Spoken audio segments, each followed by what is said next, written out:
E aí, para onde vai a economia do Brasil? Bom, para a gente entender o que vem pela frente, a gente precisa olhar para duas coisas bem diferentes. De um lado, o que o Banco Central diz que vai fazer, e do outro, o que o mercado financeiro realmente acha que vai acontecer. É basicamente o plano oficial contra as apostas de quem está no jogo, sabe? Pois é, essa é a pergunta de R$ 1 milhão, né? E para tentar achar uma resposta, a gente tem que entender essas duas forças que estão assim, moldando o nosso futuro.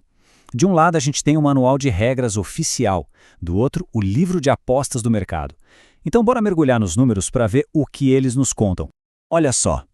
De um lado está aqui o relatório de inflação do Banco Central. Essa é a missão oficial, o livro de regras, digamos. Do outro lado, a gente tem a pesquisa da Febraban, que basicamente pergunta para os chefões dos maiores bancos: e aí, o que vocês acham que vai rolar? Esse é o livro de jogadas do mercado. Vamos ver o que cada um deles está dizendo. Beleza, vamos começar pelo começo entendendo a missão do Banco Central. Afinal de contas, são eles que definem as regras do jogo para a nossa economia. E a regra número 1, a mais importante de todas, é essa aí: estabilidade de preços. Traduzindo, a principal tarefa do Banco Central é uma só: controlar a inflação. Manter os preços sob controle. E essa missão não é uma coisa vaga, não. Ela tem um número, um alvo bem claro. A meta de inflação que o Banco Central tem que perseguir é de 3%. Esse é o centro do alvo. Mas claro, acertar em cheio nesse alvo é quase impossível, né? Por isso existe o que a gente chama de banda, uma margem de tolerância. A inflação pode variar entre 1,5% e 4,5%. Enquanto o resultado ficar dentro desse intervalo, está valendo. A missão está sendo cumprida. E olha que interessante, essa regra do jogo mudou há pouco tempo. Desde 2025, a meta passou a ser contínua. O que isso significa na prática? Significa que não dá mais para esperar o fim do ano para ver se a meta foi cumprida.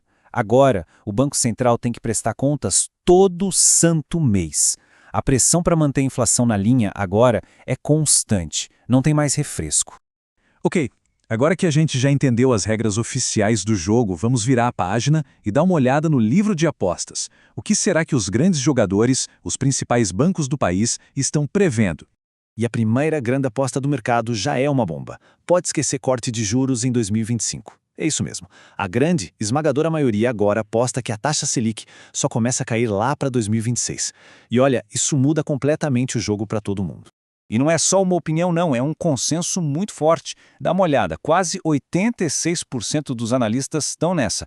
E esse número só cresce. Na pesquisa anterior eram 70%. Ou seja, o mercado está cada vez mais convencido de uma coisa: os juros altos vão ficar por aqui por mais tempo do que a gente imaginava. Tá, e qual o efeito disso na economia real, no nosso dia a dia? Basicamente um banho de água fria. O número de analistas que esperam um crescimento mais fraco da economia aumentou bastante. Foi de 30% para quase 40%. A lógica é bem simples, né? Juros altos por mais tempo significam uma economia que anda mais devagar. Para a gente entender o porquê dessa cautela toda do mercado, a gente precisa falar de um conceito que parece complicado, mas é fundamental. É a tal da Nairu. É um nome técnico, mas a ideia é simples. É a menor taxa de desemprego que a economia aguenta sem que a inflação comece a subir. E aí é que a coisa fica interessante. Quase todo mundo concorda que, por causa de algumas mudanças na economia, o Brasil hoje consegue ter mais gente trabalhando sem gerar inflação. Essa é a boa notícia. Mas, e sempre tem o mas, a má notícia é que o desemprego hoje está tão baixo que mesmo com essa nova realidade, ele ainda está pressionando os preços para cima.